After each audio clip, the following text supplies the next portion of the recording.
Hey, it's Tesla Canuck. Welcome back to another video. Today I am in a loaner Tesla. Our Model X is in at the service center getting the hardware 3 upgrade.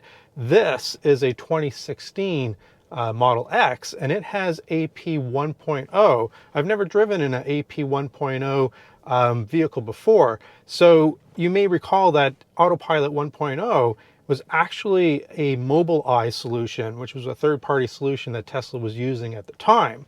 And I have to say, I'm incredibly impressed with what this circa 2014, 2015, 2016 technology was able to accomplish. And in fact, and we'll go for a ride and I'll show you what I'm talking about, but I don't think that we hit feature parity until probably a year ago at the level of quality that AP 1.0 seems to provide. In terms of the newer Tesla technology that they developed in-house. And I thought this was incredibly interesting. So let's go for a drive and let's talk about it. All right, before we engage the Autopilot 1.0, let's take a quick look here at some settings. Hopefully this camera is picking it up. Because there's 2 screens in a Model X, the camera situation is a little bit of a challenge, but hopefully you can see things. So one of the things that I want to point out is that it doesn't have navigate on Autopilot, right? It doesn't have auto lane change. So therefore you also don't see things like Mad Max mode and some other things that you're used to seeing. But it does have a sophisticated Autopilot that can also do lane changes. I mean, they're manual, you have to click on the stalk, but it will do lane changes. And everything else that you would expect Autopilot to do, like follow cars, slow down, do all this kind of stuff, it does exceptionally well.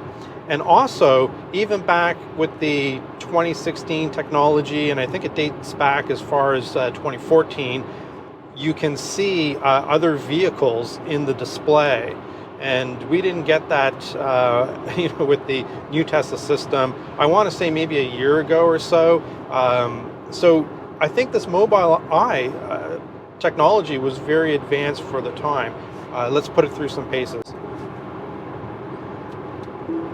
Okay, I've engaged the Autopilot, and I'm hoping that the camera is able to pick this up, but we can see vehicles. You can't see vehicles coming up behind you until they get in front of you. I got a vehicle to the side here, and let's see in the top instrument panel here when we can see that car. Now you can see it coming into view. Hopefully the camera's picking that up. So the Autopilot 1.0 cars do not have the side repeater cameras as part of the Autopilot system. They don't have them at all, right? I'm not sure how many cameras are up front, but there's forward-facing camera, there's a rear-facing camera. I'm not sure with the Mobileye system and Autopilot 1.0 if the rear camera is used or not. If anyone does know, please let me know in the comments. I'd be very curious to know that. It also has the ultrasonic sensors around the vehicle, so it can sense what's beside the vehicle or in front or very closely behind it. All right, so we've been traveling for a few kilometers now on the Autopilot system. I find it to be very smooth, very comparable to the Autopilot 2.0 through the current full self-driving computer, which is the latest that Tesla has to offer after the Mobileye situation. So what we're going to do is let's just do a lane change here, and we'll see that it's pretty immediate. The lane change felt very comfortable. Honestly, I'm surprised at this technology from back then, and to me it poses the question, and I'd love to know your thoughts in the comments, but if Tesla had continued the journey with Mobileye, do you think we'd be further along in the full self-driving experience? I guess that's the question.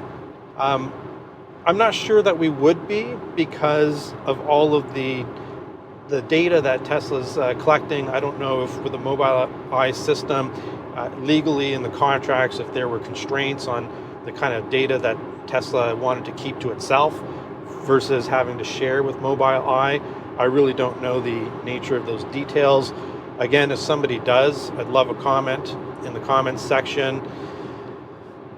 And also, I think that there was a period of catch up, but I want to say that forward facing, the Tesla solution, the custom chip, all this kind of stuff, I think is putting us in a much better position. But I do wonder about where it would be with the Mobileye system. So I wanted to bring you this video. Many of you may not have been aware of Autopilot 1.0 and the fact that it was another third party that made the technology. I just think it's very curious because it seems to have been very advanced for its time. So that's it, just a quick video here. Let me know what you think in the comments, and hit that subscribe button. Tesla Canuck, over and out.